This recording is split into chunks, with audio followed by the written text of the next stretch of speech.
One of the most common questions I get is, can you play this in the key of F? Can you show me this in F sharp? Now, I'm gonna tell you something, okay? I'm gonna demonstrate today's lesson in the key of F for you, but I do not like that question. And I'm sorry to tell you that, but I'm gonna tell you why.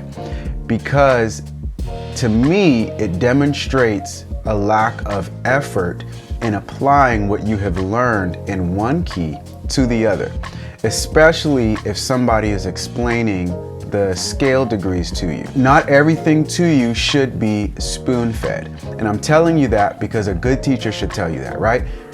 A teacher should not spoon-feed you everything.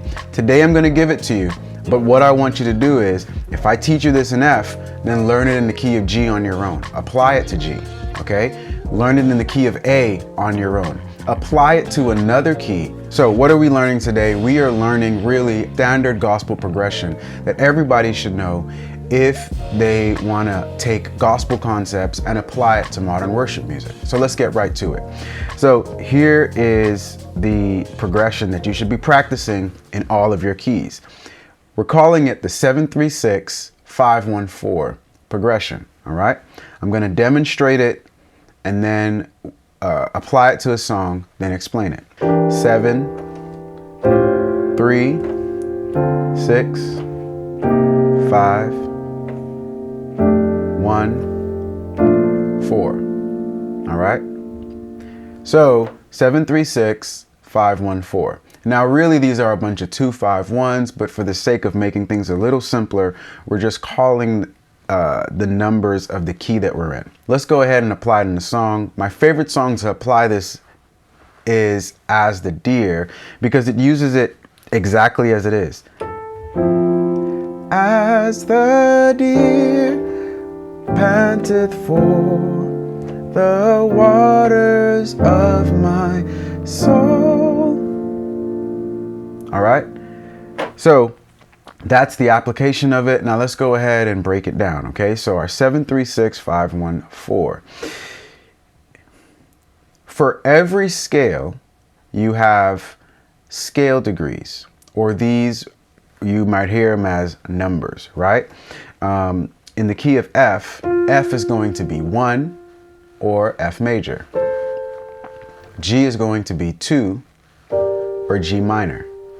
A is going to be 3 or A minor. B flat is going to be 4 or major. C is going to be 5 or major. 6 is going to be D or D minor. E is going to be E diminished or 7. All right, and then we're back to 1. So 1, 2, 3, 4, 5, 6, 7. Each one of those has a corresponding letter name and chord. Those same qualities of the chord, which are major and minor and diminish, apply to other keys as well. So for the way you think about it is like this. Your 1, your 4, and your 5 are always major. Your 3, your 2, 3, and 6 are always minor, and then your 7 is diminished. All right, that applies to C. For C, 1, 4, 5 is major, 2, 3, 6 is minor, 7 is diminished. For G, G, C, D are 1, 4, and 5. 2, 3, and 6 are A minor, B minor, and E minor, and then our 7 is F sharp, which is diminished, okay? It applies for every key. However, in gospel, this progression changes that, okay? 7 is going to be diminished, but we're going to go ahead and make that a dominant 7, okay? All right, and I'll just go ahead. I like to think about it as a G minor on top. I said dominant 7. Sorry. Half diminished 7 is what it's called. I like to think of it as a G minor on top with an E in my bass. My 3, which is always normally minor, we're going to go ahead and make that a sharp 5, sharp 9 chord. Or, all right, so in this case we have A, C sharp, F, G, C, okay? And then our 6, which is gonna stay minor, but we're gonna add a 7 to it, okay? So in this case, I like to think of it as an F major, second inversion in my right hand, D in the left. So let's review those first chords. We have E, half diminished, 7, A sharp, 5 sharp, 9, D minor 7. All right, that's our 7-3-6. Now let's get to the 5-1-4. Our C, which is normally major in the key of F, is now going to be C minor, okay? And we're gonna make that minor 7. I like to think of it as an E flat in my right hand with a C in the left. We're going to play an F, which is our 1, and my right hand is going to play A, D, and G. Sometimes I go ahead and keep that E flat as well because I like the crunch. So, and then my F is in my left hand. So, and then we get to our 4, which is B flat. And so we have D minor in our right hand, which is second inversion, and B flat in the left. Okay? So let's go from the top. E minor 7 flat 5, or E half diminished 7. It's the same chord. E sharp 5 sharp 9. This is the chord that may be most difficult if you're new to this. I said E sharp 5 sharp 9, sorry, A sharp 5 sharp 9, okay? A D minor 7, C minor 7, which is our 5, 1, which is our F, and our 4, which is B flat, okay? Now, let's talk about some other ways you can apply this, especially to modern worship music. You would take any song, okay?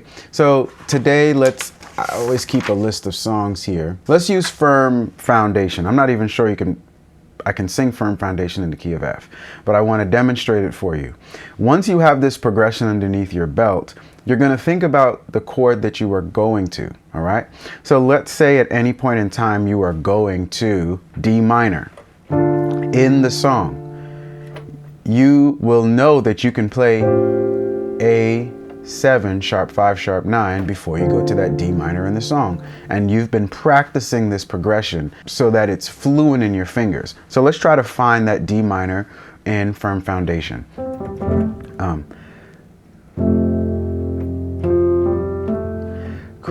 Christ is my firm foundation, the rock on which I stand. Cool, we found the D minor. Let's use that A sharp 5 sharp 5 sharp 9 chord to get to that D minor. Christ is my firm foundation, ooh, the rock on which I stand. All right. This progression also teaches you that if you are going to a 4, you can play that minor 5, that 1 to the 4. So let's try it. Let's see if let's find a 4, which is B flat and Firm Foundation, and then we'll play that minor 5, 1 to the 4. All right, so let's try it.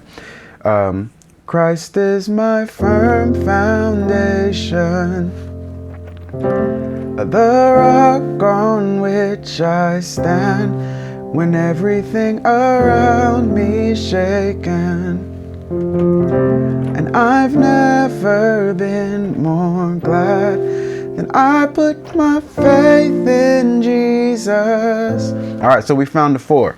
So now we're going to use that gospel progression to get to the 4.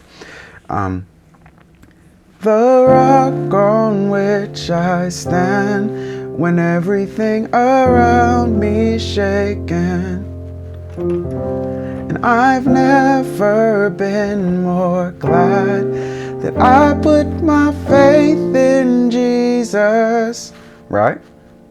So that standard progression really helps you to become more fluent in applying gospel concepts. And really, they're not just limited to gospel, right? It's gospel, it's jazz. It's applying these concepts whenever you are playing worship music, helps you become more fluent. Well, if you want to continue in your piano journey, I actually have this chart that you can download on my website. It is a small fee for this chart, but I do have free courses that you can go ahead and check out. So do that, all right? Courses in gospel passing chords, courses in worship music. Go ahead and check them out. But until next time, keep watching, keep learning, and we'll all keep growing together.